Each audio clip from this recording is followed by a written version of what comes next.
दोस्तों, अगर मैं आप लोगों से कहूं कि अमेरिका और ईरान के बीच बहुत जल्द दोस्ती होने वाली है, तो आप लोग पलटकर यही कहेंगे कि फराज भाई, आप तो कई दिन से यह बात बता रहे हैं कि अमेरिका और ईरान के बीच किसी भी वक्त जंग शुरू हो सकती है। मिडिल ईस्ट में बहुत ज्यादा तनाव है इस वक्त। अमेरिका ने अपने जंगी जहाज ईरान के करीब तैनात कर दिए हैं। तो अब ये दोस्ती वाली खबर कहां से आ गई? अमेरिका और ईरान के बीच दोस्ती कहां से हो जाएगी? अभी तक जंग जैसे हालात थे और अब दोस्ती की खबरें आ रही है। दरअसल दोस्तों, मुझे खुद समझ में नहीं आ रहा है कि ये हो क्या रहा है दुनिया के अंदर।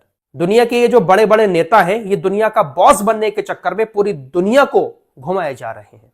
आइए मुद्दे पर आते हैं। दरअसल खबरें ऐसी आ रही हैं कि अमेरिका और ईरान के बीच जो कुछ चल रहा था वो फिलहाल अब थम चुका है। अमेरिका ईरान के ऊपर अब हमला नहीं करेगा। दरअसल खबरें ऐसी आ रही हैं कि ईरान के राष्ट्रपति मसूद ने इस बात का आदेश दे दिया है कि वो अमेरिका के अधिकारियों के साथ मिलकर बातचीत करें। डोनाल्ड ट्रंप की तरफ से भी जो बातें लगातार कही जा रही थी कि हम ईरान के ऊपर हमला कर देंगे, अब वो डोनाल्ड ट्रंप भी बातचीत की बात कर रहे हैं। दरअसल डोनाल्ड ट्रंप ने दो शर्तें रखी थी ईरान के सामने कि आप अपने देश के अंदर जो प्रदर्शनकारियों को मार रहे हैं, उन प्रदर्शनकारियों को मारना बंद करें।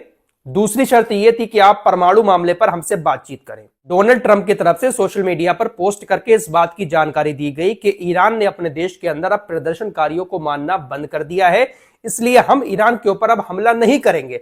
साथ ही साथ हम ईरान से जो बातचीत करना चाहते हैं परमाणु मामले पर, उसके लिए भी ईरान राजी हो रहा है। और इस बात को कंफर्म ईरान के राष्ट्रपति ने भी कर दिया है। आने वाले कुछ ही दिनों के अंदर ईरान और अमेरिका के बीच तुर्की के अंदर बातचीत हो सकती है। ईरान के अधिकारियों को बातचीत करने का आदेश ईरान के राष्ट्रपति ने दे दिया है। उधर अमेरिका के अधिकारी भी बातचीत करने के लिए राजी हैं। अब यहां पर दो सवाल उठते हैं, अमेरिका को लेकर भी और ईरान को लेकर भी। क्या ईरान अमेरिका के हमलों से डर गया, इसलिए अमेरिका के साथ बातचीत करने को तैयार हो गया? दूसरा सवाल, क्या अमेरिका ईरान से डर गया? जो डोनाल्ड ट्रंप ईरान को धमकाकर झुकाना चाहते थे, अब वो बातचीत करने के लिए तैयार हो गए। दरअसल ऐसा कुछ नहीं है, ना ईरान झुका है और ना ही अमेरिका झुका है, बल्कि ये जो अरबी देश हैं, सबसे ज्यादा डर इन देशों को सता रहा है। मिडिल ईस्ट के अरबी देशों ने अमेरिका को अपने देश के अंदर पनाह दे रखी है और इन देशों को मालूम है कि अमेरिका अगर ईरान के ऊपर हमला करता है तो वो हमारे एयर स्पेस का इस्तेमाल जरूर करेगा। ईरान लगातार इस बात की धमकी दे रहा था कि अगर अमेरिका ने हमारे ऊपर हमला किया तो जो भी अरबी देश अमेरिका को अपने देश में पनाह दिए हुए हैं, हम उन देशों के ऊपर भी हमला करेंगे। तो ये जो अरबी देश है, ये बिचौलिया बनकर ईरान को भी मनाने में लगे हुए हैं और अमेरिका को भी मनाने में लगे हुए हैं।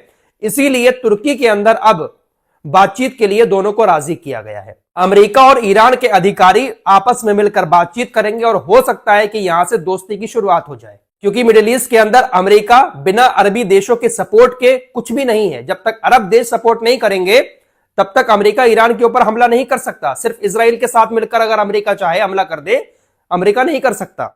ईरान के सुप्रीम लीडर अयातुल्लाह खामनेई भी इस बात को कल क्लियर कर चुके हैं कि हम किसी देश के ऊपर हमला नहीं करेंगे, हम किसी देश के साथ जंग नहीं चाहते हैं। अमेरिका बेवजह हमारे ऊपर हमला करने की धमकियां क्यों दे रहा है? हम तो नहीं चाहते किसी के साथ युद्ध शुरू हो। फिलहाल कुल मिलाकर 100 बात की एक बात यह है कि अमेरिका की दाल नहीं गल रही है बिना अरबी देशों के सपोर्ट में, और अरबी देश साफ कह चुके हैं अमेरिका से कि हम आपको हमला नहीं करने देंगे। इसीलिए अब बातचीत के लिए हाथ बढ़ाया जा रहा है। ईरानी प्रशासन ने एक बार फिर से आज तमाम अरबी देशों को चेतावनी दे दी कि जिस तरीके से अमेरिका और इजराइल ने आपके एयर स्पेस का इस्तेमाल करके हमारे ऊपर पिछले साल हमला किया था, अगर दोबारा से ऐसा ही हमला होता है तो हम आपको बिना इन्फॉर्म किए आपके देश के ऊपर हमला करेंगे। पिछली बार तो हमने इन्फॉर्म कर दिया था कि हम अमेरिका के ठिकानों पर हमला कर रहे हैं, लेकिन इस बार बिना बताए फौरन पलटवार आपके देश पर किया जाएगा। यही वजह है जो अरबी देश अमेरिका को रोक रहे हैं। अब अमेरिका को तो रोक लिया अरबी देशों ने, लेकिन इजराइल को कैसे रोकेंगे? इजराइल को भी यह भनक लग चुकी है कि अमेरिका हमला नहीं करेगा, क्योंकि अरबी देश रोक रहे हैं और बातचीत होने वाली है। आज ये खबर यह सामने आ रही है कि इजराइल अमेरिका के साथ के बिना ही ईरान के ऊपर हमला करने की तैयारी कर रहा है। आज रात इजरायली सेना घरेलू मोर्चे पर प्रैक्टिस भी करेगी और इस बात की इंफॉर्मेशन जनता को भी दी जाएगी कि हम अमेरिका के बिना ईरान के ऊपर हमला कर सकते हैं। चीफ ऑफ स्टाफ अमेरिका से बातचीत करके जब इजराइल वापस आए हैं, तो बेंजामिन नेतन्याहू ने अपने तमाम सेना के अधिकारियों के साथ मिलकर एक बैठक की है।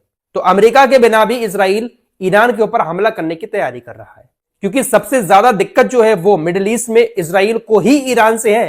अमेरिका तो बेवजह यहां पर अपना पंगा ले रहा है, लेकिन अमेरिका को इतना फर्क नहीं पड़ेगा अगर ईरान परमाणु बम बना भी लेता है। सबसे ज्यादा फर्क पड़ेगा तो वो इजराइल को पड़ेगा, और इजराइल के कहने पर ही, इजराइल का साथ देने के लिए ही मिडिल ईस्ट में परमाणु बम बनाने से अमेरिका ईरान को रोक रहा है। दोस्तों, आपने सुना होगा एप्स्टीन फाइल के बारे में, बहुत ज्यादा चर्चा में एप्स्टीन फाइल। क्या है ये एप्स्टीन फाइल? दरअसल एप्स्टीन एक शख्स का नाम है नहीं बल्कि था, क्योंकि 2019 में एप्स्टीन नाम के शख्स की मौत हो चुकी है। अमेरिका का यह रहने वाला था और एक नंबर का महाअय्याश आदमी था। यह शख्स बहुत ज्यादा अमीर था, इसके पास बहुत ज्यादा पैसा था। ये कितना अमीर था इसका अंदाजा आप इसी से लगा सकते हैं कि दुनिया का शायद ही कोई ऐसा नेता हो जिससे इसकी जान पहचान ना हो, उठना बैठना ना हो। दुनिया के बड़े से बड़े सेलिब्रिटी, चाहे वो हॉलीवुड के हों या किसी और दुनिया के, सबके साथ इसके ताल्लुक थे। अमेरिका का जो भी राष्ट्रपति होता उससे इसके अच्छे ताल्लुक हो जाते। हर नेता से दुनिया भर के इसके ताल्लुक थे, और ये एक नंबर का अय्याश आदमी था। तो आप इससे अंदाजा लगा सकते हैं कि जब ये अय्याश था तो इसके ताल्लुक जिन जिन लोगों से होंगे वो कैसे होंगे, और इसके ताल्लुक क्यों होंगे? क्योंकि ये दलाल भी था। ये छोटे छोटे बच्चियों का शोषण करता था, गलत काम करता था छोटे छोटे बच्चियों के साथ, और जो दुनिया भर के नेता थे उन नेताओं को भी छोटी छोटी बच्चियां परोसता था। ऐसे आरोप लगते हैं और तस्वीरें भी सामने आ रही हैं। दुनिया भर के बड़े बड़े नेताओं के चेहरे सामने आ रहे हैं। यह बंदा बहुत चालाक था, जिससे भी मुलाकात करता था, जिसके साथ भी दलाली करके गलत काम किसी लड़की के साथ करवाता था, उस नेता की तस्वीरें ले लेता था, वीडियो बना लेता था। जो नेता इससे चैट करता था किसी गलत मामले पर, उसकी चैट भी इसके पास थी।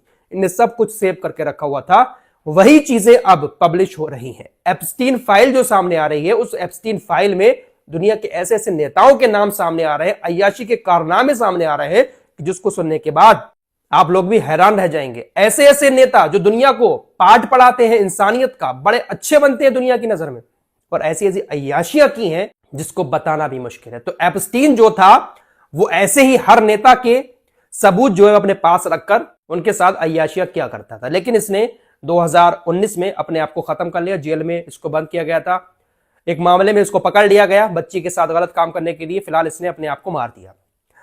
अब इसी की वजह से दुनिया भर के नेताओं में अफरा तफरी भी मची हुई है। कोई इसको डिलीट करवा रहा है, कोई कह रहा नहीं ये गलत है, हमारा नाम इसमें आया है। बहुत सारी चीजें चल रही हैं, लेकिन एक चीज ये भी आ रही है कि जो एप्स्टीन फाइल खुली है उसमें अमेरिका वालों का भी नाम है। तो इजराइल के जो लोग हैं वो कहीं ना कहीं दुखती हुई रग दबा रहे हैं अमेरिका वाले की, और इसी वजह से अमेरिका वाले जो है इजराइल का साथ दे रहे हैं। इस दुनिया के बड़े बड़े नेताओं को, बड़े बड़े लोगों को हम जितना अच्छा समझते हैं ना, वो उतने अच्छे हैं नहीं। अंदर से कितने काले हैं इस बात का शायद हमें आपको अंदाजा भी नहीं है।